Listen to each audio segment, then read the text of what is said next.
అందమైన చర్మ సౌందర్యం మీ సొంతం. Second aqua radiance deep cleansing gel. Gas కవర్లే. రవి గారు మిమ్మల్ని ప్రిన్సిపాల్ గారు పిలుస్తున్నారు. ఏంటి పిలిచారట? What is the matter? మొన్న కాలేజీలో కొత్తగా చేరిన సుబ్బారావు అనే కుర్రాడిని ర్యాగింగ్ చేశాం. ఫలితంగా అతని కాలు విరిగిపోయింది. దానికి నీ సమాధానం ఏంటి? పుత్తూరు వెళ్ళి కట్టించుకోమనండి. కొత్తగా కాలేజీకి వచ్చిన వాళ్ళని ర్యాగింగ్ చేయటం పాత రోజుల నుంచి వస్తున్న ఆచారం. దానికి ఇప్పుడు విచారణ ఏంటండి నా బొంద? ఆ కుర్రాడి సంగతి అలా ఉంచు. రాణి అనే అమ్మాయితో నువ్వు తిరగటం అందరికీ తెలుసు. ఆ అమ్మాయి జీవితాన్ని నువ్వు నాశనం చేశావు. ఆ పెళ్లి ఇప్పుడు గర్భవతి. నాకు తెలియకుండా మీకెలా తెలుసు సార్? మీ దగ్గరకు వచ్చి చెప్పుకుందా? Shut up. లేకపోతే ఏంటి సార్? నాలాంటి గ్లామరస్ అబ్బాయికి 10 మంది గర్ల్ ఫ్రెండ్స్ ఉండటం చాలా సహజం. మీరంటున్నట్టు ఆ అమ్మాయిని నేను అనుభవిస్తే ఆ అమ్మాయి కూడా నా వల్ల అనుభూతిని పొందింది. ఇది తప్పు అని మీరనుకుంటే ఆడవాళ్ళందరినీ పువ్వుల్లో పెట్టి పూజించుకోండి. కానీ నేను చేసేది ఇంతే. అమ్మాయి రాణి, రాణి, ఇతను చెప్పిందంతా విన్నావు కదా? నువ్వేమైనా చెప్పదలుచుకుంటే నిర్భయంగా చెప్పు. సార్, ఏ పరువు గల ఆడపిల్లైనా కావాలని కాలు జారదు. ప్రేమించిన వాడు తనే సర్వస్వాన్ని నమ్మించినప్పుడు విచక్షణ పోవచ్చు. నన్నంత నమ్మించి దుర్మార్గానికి హద్దులు ఉండవని నిరూపించాడు ఈ మహానుభావుడు. ఊరుకోమ్మా, ఊరుకో. ఆ అమ్మాయి అభిప్రాయం నీ అభిప్రాయం తెలుసుకున్నాను. ఇంకా మీ అమ్మా నాన్నల అభిప్రాయం తెలుసుకోవాలనుకుంటే మా ఇంటికి వెళ్ళండి. వాళ్ళు మన క్యారెక్టర్ కి యూ సర్టిఫికెట్ ఇస్తారు. అక్కర్లేదు. రఘురామయ్య గారు దయచేయండి. విన్నారా మీ అబ్బాయి మాటలు? అమ్మా, నువ్వు అమ్మాయి పక్కన నిలబడు. చెల్లి, నువ్వు కూడా. రే, ఇప్పటి వరకు నువ్వు ఆడదాని గురించి మాట్లాడిన మాటలు తిరిగి ఒక్కసారి మాట్లాడు. అమ్మా చెల్లి కూడా ఆడవలేరా? మాట్లాడు. అమ్మా చెల్లి దానిలా ప్రవర్తించే మనుషులు కాదు. అవునవును. అటువంటి పవిత్రమైన ఇంట్లో దుర్వాసన కొట్టే మాటలతోనూ చేతలతోనూ నువ్వు ఒక్కడివే పుట్టుకొచ్చావు. ఆ అమ్మాయిని ఏం చేద్దాం అనుకుంటున్నావు? అది కాదు నాన్న, నేను ఆ అమ్మాయిని అనుభవించిన మాట నిజం. కానీ బ్రోతలుగా భావించి అనుభవించాను. నిజంగా ప్రేమించుంటే ఆ అమ్మాయి తల్లి ఎవరు, తండ్రి ఎవరు, సంప్రదాయం ఏంటి అని తెలుసుకున్నాను కదా. అయినా ఆఫ్టర్ ఆల్ దాని గురించి ఆలోచిస్తారేంటి నాన్న? ఆ అమ్మాయిని పెళ్లి చేసుకుంటావా లేదా? అది కాదన్నయ్య. నోరు మీరే దుర్మార్గుడా. ఆ పిల్లకి అన్యాయం చేయకన్నయ్య. ఈ పెళ్లి జరగకపోతే అందరం కలిసి నీ అంతు చూస్తాం. నీతో పాటు మేము చేస్తాం. చెప్పరా? చెప్పు చెప్పు చెప్పు. సరే, దండలు తెప్పించండి.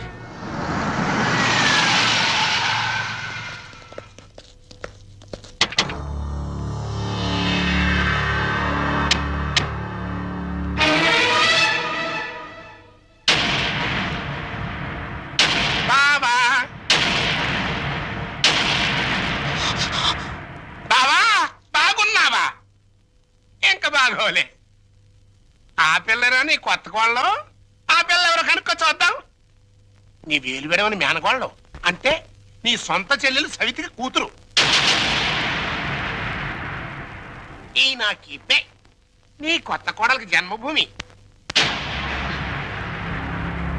నీకు గుర్తుందా? అప్పుడప్పుడప్పుడప్పుడప్పుడు నా ముఖం మీద నా కొడుకు చేత తుమ్మే ఇచ్చావు. ఇప్పుడు నీకు గుర్తొచ్చుంటుందిలే. ఆ ఉమ్ము అప్పుడే తుడుచుకుంటే పోయింది. కానీ ఇప్పుడు నీ మొహం మీద పడబోయే ఉమ్ము లైఫ్ బాయ్ సబ్బుతో తోవుకున్నా లైఫ్ లాంగ్ సరిగిపోకుండా పర్మనెంట్ గా ఫిక్స్ అయిపోద్ది. అరవబకరా నా కొడక. బైక్ లేకుండానే మీ ఫ్యామిలీ అఫేర్ అంతా ఊరంతా తెలిసిపోద్ది. చూడు, ఇయాల నుంచి నా కూతురు జెండా మీ ఇంటి మీద ఎగురుతా ఉంటుందన్నమాట. ఎప్పుడు ఎగరటం మానేస్తాం అప్పుడు జెండా ఎత్తేస్తాం. ఈ గవర్నమెంట్ కూలిపోద్ది. బావా, గడ్డిని తగలబెడటానికి పెద్ద దివిటి అక్కర్లా, చిన్న అగ్గి పుల్ల చాలు. ఆ అగ్గి పుల్లే నీ కోడలు నా కూతురు అన్నమాట. ఈ రోజు నుంచి ది ఎండ్. కార్డు పడేంత వరకు నా డైరెక్షన్ లో ఇవ్వబోయే కొత్త ట్విస్ట్ అన్నమాట. వచ్చిన పని అయిపోయింది, ఇంకొస్తా అన్నట్టు డాక్టర్. నా సన్ ఇన్ లాని లాక్రమే ఆశీర్వాదం తీసుకుని కానీ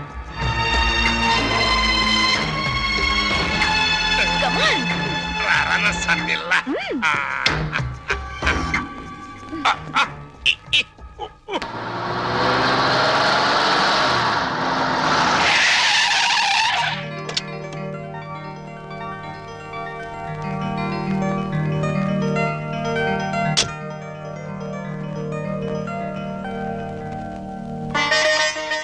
మరి నా ఆడపడుచు లాంఛనమో?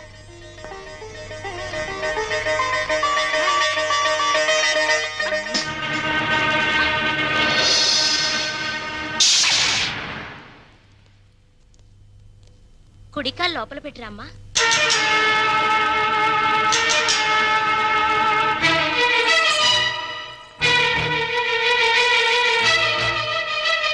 కాదు, కుడికాలు.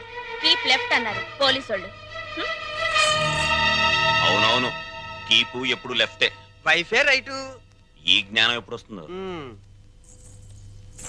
అత్తా మామూలుకి నమస్కరించమ్మా.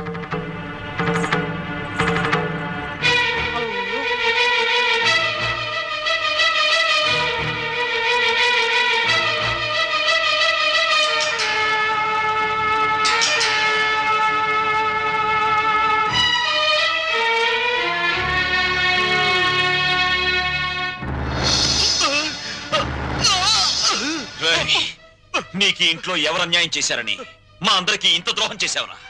రాణి ఎవరో ముందు నాకు తెలీదు. తెలిసిన తర్వాత ఆ అమ్మాయి లేకుండా నేను బతకలేని తెలిసింది. నన్ను చంపినా సరే నేను మాత్రం రాణినే. రేయ్, రేయ్, ఆపరా. నువ్వు ఈ ఇంట్లో ఎందరినో ఏడిపించాల్సిన డ్యూటీ బోలెడు ఎంత ఉంది. ఈ ఏడుపుని ఇక్కడ వేసి చేయకు, వెళ్ళు. అది కదండి. ఈ గొలుసు పెట్టుకో. ఎలాగో గదిలోకి వెళ్ళగానే విప్పదీసేదేగా, అంత మాత్రానికి ఇంత బరువు పట్టుచీర ఎందుకండి?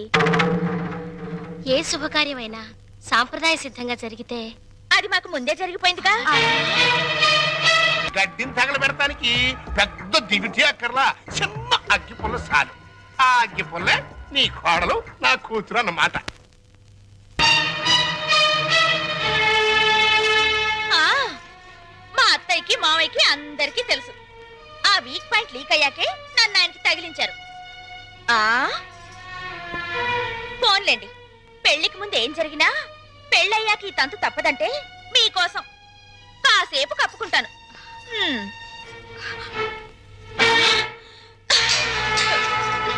ఛీ! ఏయ్, మీరందరూ పోండి. పదవిన రోలరు రథమా, పదవిన రోలరు రథమా, లారి లారి లారి లారి లారి లారి లారి లారి లారి లారి లారి లారి లారి రథమా. ఏమండి పెళ్లి నాటికైనా చేరతావా దీంట్లో? పెళ్లికెళ్తూ కూడా ఈ రోలర్ మీద ఏంటి నాన్న? ఎంచక్క కారులో వెళ్ళొచ్చు కదా. ఓరి యదవా, ఇది అచ్చొచ్చిన రోలరు. 30 ఏళ్ల క్రితం మీ అమ్మని తగిలించుకోవడానికి విజయవాడ నుండి శ్రీకాకుళం వరకు ఈ రోలర్ మీదే వెళ్ళాను. వచ్చారులేండి, ముహూర్తం అయిపోయిన 3 నెలలకు వచ్చారు. ఆ ముహూర్తానికి మా అక్కకు పెళ్ళైపోయి నేను బుక్ అయిపోయాను. సెటప్ అయిపో. నన్నేమనంటే అప్పుడం అయిపోతావే. ఎవరనుకుంటున్నావే? జై కామరాజు వడయార్ అంటే మైసూర్ రాజేష్ ఆఖరి వంశం అన్నమాట. ఓహో. ఆ తాతలంతా ఏనుగులు ఎక్కారే. ఏనుగులు అయితే మేత బొక్కని ఏనుగులు అమ్మేసిన నీ రోలర్ మెయింటైన్ చేస్తున్నాను. పిచ్చిదానా. రోలర్ రథ.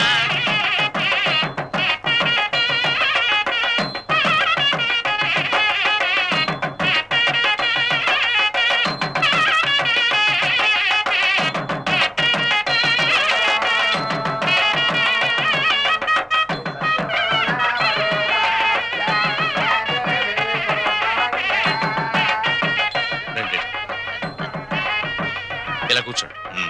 ఎక్స్క్యూజ్ మీ, ఒక్క నిమిషం. నమస్కారం. నమస్కారం, కూర్చోండి. బాగున్నారా? 2 లక్షలు. బాబు, నువ్వు వెళ్ళి పని చూసుకో.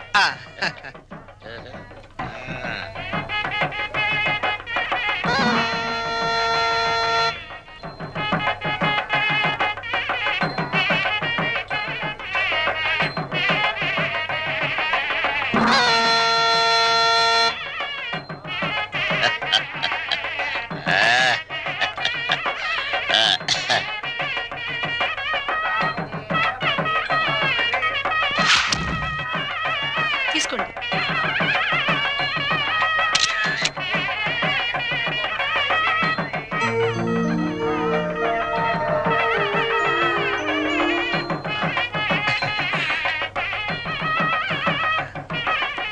అమ్మా, ఒక్కసారి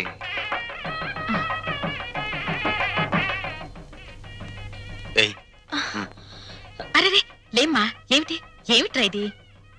అమ్మా నాన్నల మాట విని చెడ్డగా ప్రవర్తించాను. నన్ను క్షమించండి అత్తయ్య. బుద్ధి వచ్చింది.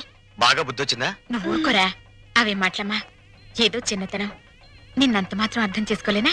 పిచ్చి పిల్ల, లోపలికి వెళ్ళదాన్రా.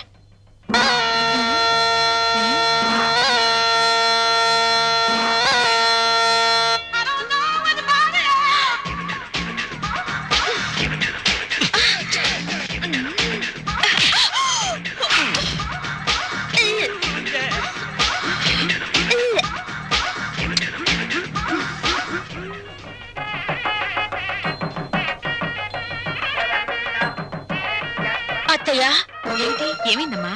తప్పుల మీద తప్పులు చేసి మావయ్య గారి మొహం చూడాలంటేనే నాకు తల తీసేసినట్టుంది.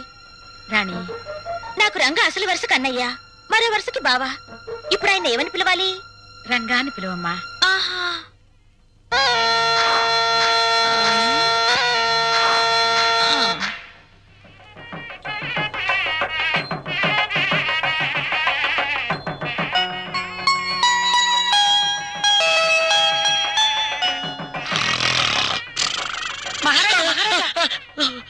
మీరు ఎప్పుడైనా జైలుకి వెళ్ళారా? ఒకే ఒక్కసారి ఒకే ఒక్క రోజు వెళ్ళాను. అది నా రోలర్ కింద పంది పిల్ల పడితే. అక్కడ కోడికల కొండలరావుని చూసారా? ఆయన ఎవరు? నా మొగుడు. ఆ ఈ చాలు గాని ఇంకా చూసుకోండి. ఏంటది?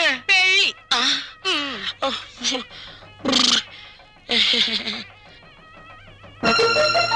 అత్తయ్య, మళ్ళీ ఏమిటమ్మా? అందరూ నా వంక మీ అబ్బాయి వంక చాలా హీనంగా చూస్తున్నారు. పరువు గల ఈ కుటుంబ గౌరవం నిలబెట్టడం కోసం మేమిద్దరం ఎటైనా వెళ్లిపోయి బ్రతకాలనుకుంటున్నాం. అయ్యో, ఇంత చిన్న విషయానికని ఎక్కడికో పోవడం ఎందుకమ్మా? మీ మామయ్య గారితో చెప్పి డబ్బుకి ఏర్పాటు చేస్తాను. ఏదో వ్యాపారం చేసుకోండి. ఉమ్మడాస్తితో వ్యాపారం చేసి రేపు పొద్దున దివాలా తీస్తే ఆ భారం మొత్తం కుటుంబం మీద పడుతుంది. అందుకని ఇద్దరి కొడుకులకి చెందవలసిన ఆస్తి ఎవరిది వారికి పనిచేస్తే మీకే బాధరబందీ ఉండదు. దీన్ని తగల పెడతానికి పెద్ద దివిటి అక్కర్లా, చిన్న అగ్గి పుల్ల చాలు. ఆ అగ్గి పుల్లే నీ కోడలు, నా కూతురు అన్నమాట. కాదత్తయ్యా.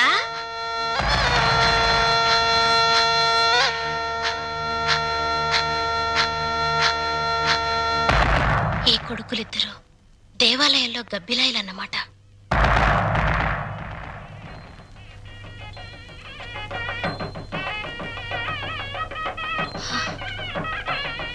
ఛ! అమ్మా, ఈ ఇంట్లో అన్ని అన్యాయాలు జరుగుతున్నాయి నాన్న. ఏమైందమ్మా? మా మరిది ఆస్తిలో వాటా కోసం ఏవేవో ఎత్తులు వేస్తున్నాడు. ఈయన వరుస కూడా పంపకం మీదనే ఉంది. అంతేనమ్మా, తల్లిదండ్రులు చూసేది పిల్లల పెంపకం, పిల్లలు చూసేది ఆస్తుల పంపకం. ఛ! మా మరిది చాప కింద నీరైతే ఈయన జేబులో తేల్లా కనిపిస్తున్నారు.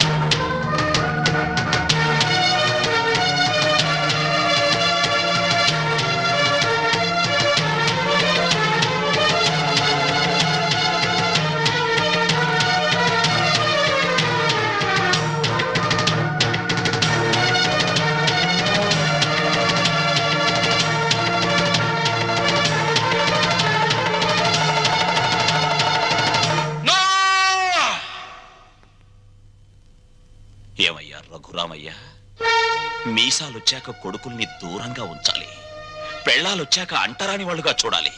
అది చేతకాక నా కొడుకులు, నా బిడ్డలు, నా సంతానం అని పట్టు కూర్చుంటే వాళ్ళు మాత్రం ఎంతకాలం ఊరుకోగలరయ్యా? పాపం అమాయకులు కాబట్టి, పెళ్ళాల పైట చెంగుల్ని పాము పడగలనుకుని భయపడే పసిపిల్లలు కాబట్టి ఇన్నాళ్ళు ఆగారు. ఇప్పుడు అడుగుతున్నారు. అడిగితే కాదండానికి నువ్వెవరవయ్యా? పంచు పంచు ఆస్తుల్ని. రంగా, నువ్వు కూడా. పెద్దోడు చిన్నోడు చెప్పిందే కరెక్ట్ అంటున్నాను. చెప్పింది చేసి నీ పెద్దరికం కాపాడుకో. రే రంగా, నువ్వు వాళ్ళతో చేరి నన్ను వెన్నుపోటు పొడుస్తావురా?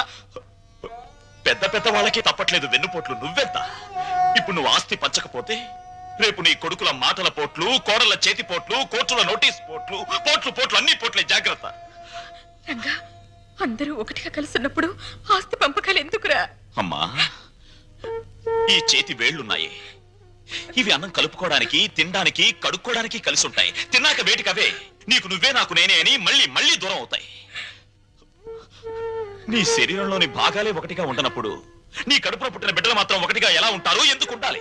రంగా, ఎందుకురా ఎందుకురా అందరూ కలిసి ఆయన్ని చిత్రహింస చేస్తున్నారు? అమ్మా, చిన్న కొడలా, గొడవలు ఆపేసి భోజనానికి రండి. ఏ విషయం తేలేదాకా మేమెవరం భోజనాలు చెయ్యం. రండి రండి.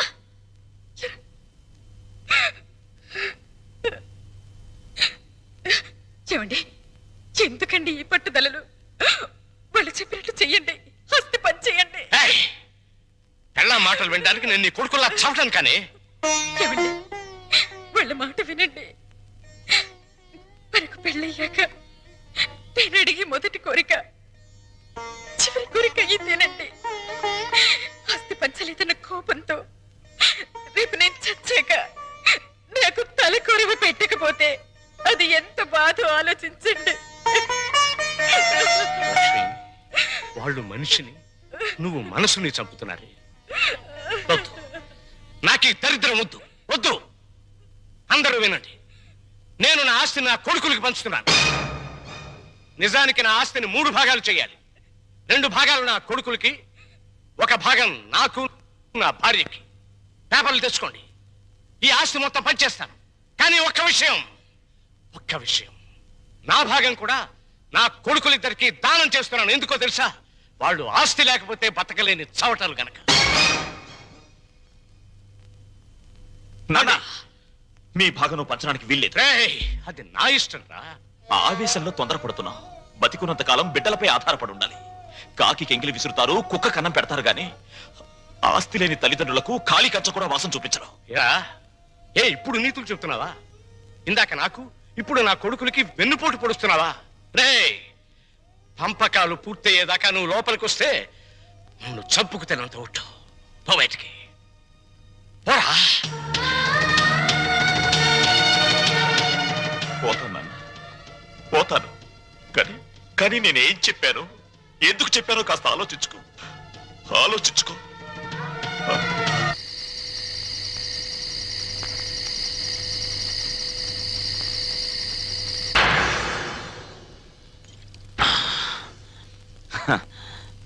మందుకు పుట్టిన బిడ్డలు బ్రాండీ, విస్కీ, రమ్ము, జిన్ను, సారా, బీరు ఇవేవి తాగినా వచ్చేది ఒక్కటే, కిక్కు. నిషాలో, కిక్కులో, మత్తులో, తూలుడులో, పేలుడులో తేడాలు లేవు. కానీ ఒక్క తల్లి కడుపున పుట్టిన బిడ్డల్లో ఎందుకున్నాయి తేడాలు? ఎందుకొచ్చాయి తేడాలు? రఘురామయ్య ఇవన్నీ ఆలోచించాడా? నేను చెప్పిన చిప్పోని బయటికి చచ్చాక కొడుకులు కొరివి పెడితే డైరెక్ట్ గా కోరమండల్ ఎక్స్ప్రెస్ లో స్వర్గానికి వెళ్ళొచ్చని పిచ్చి ఆశతో బతికే తల్లిదండ్రులారా, మీరు బతికున్నప్పుడు మీ కొడుకులు మిమ్మల్ని కాకుల